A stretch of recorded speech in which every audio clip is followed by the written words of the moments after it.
Happy Easter, everyone. Hello, Harvest Kids. I hope you're having a great day and that you have a chance to celebrate and also spend time online watching church. I hope that you're an encouragement to one another today and that your family gets to reflect on Jesus and celebrate the fact that he's risen. Our lesson today is talking about how he's risen from the dead. So we went from Good Friday, where he died on the cross, and then he spent 3 days in the tomb. And then on Easter Sunday that we celebrate, he rose from the dead. And what an exciting thing that is. So take a minute and watch that video. I also got a cool thing in the mail the other day. This is from Izzy Ravenstein. She drew me this picture and put it in our mailbox. She's going around Muncie and doing a little mission trip to encourage people at Harvest. So I hope that you can take this idea that she had and maybe do something creative to encourage people this week and share about Jesus. I hope you have a happy Easter. Take a minute and watch this video about the resurrection.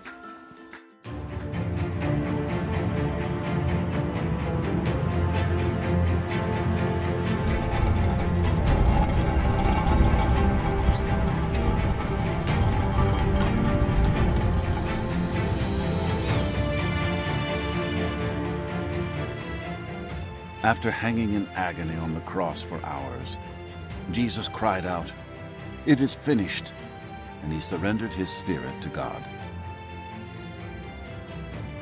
Despite his sadness, Joseph of Arimathea, a man who was secretly a disciple of Jesus, knew that to ensure Jesus had a proper burial, he had to do it before the quickly approaching Sabbath. Grief-stricken, Joseph went before Pontius Pilate, the Roman governor, to ask if he could remove Jesus' body from the cross. After Pilate gave him permission, he and Nicodemus went to the cross with a large amount of myrrh and aloes to anoint Jesus' body for burial.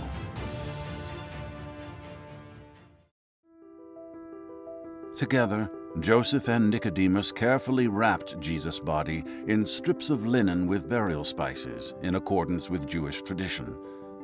Near the place where Jesus was crucified, there was a garden where a tomb had been cut out of the rock, something only wealthy people could afford. This tomb belonged to Joseph, and no one had yet been laid to rest there. It was in this tomb that Joseph and Nicodemus laid the body of Jesus.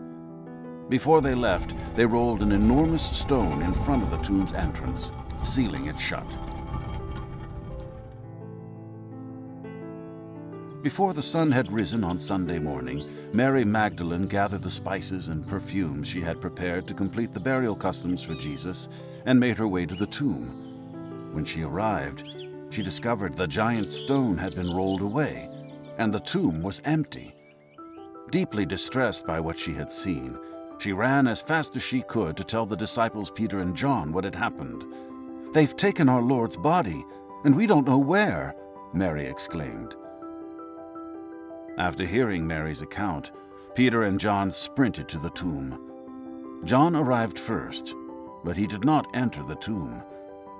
Without hesitation, Peter walked into the tomb and noticed that the strips of linen that Jesus had been wrapped up in were laying empty in a pile, and the burial cloth that was placed over his head and face was neatly folded next to them.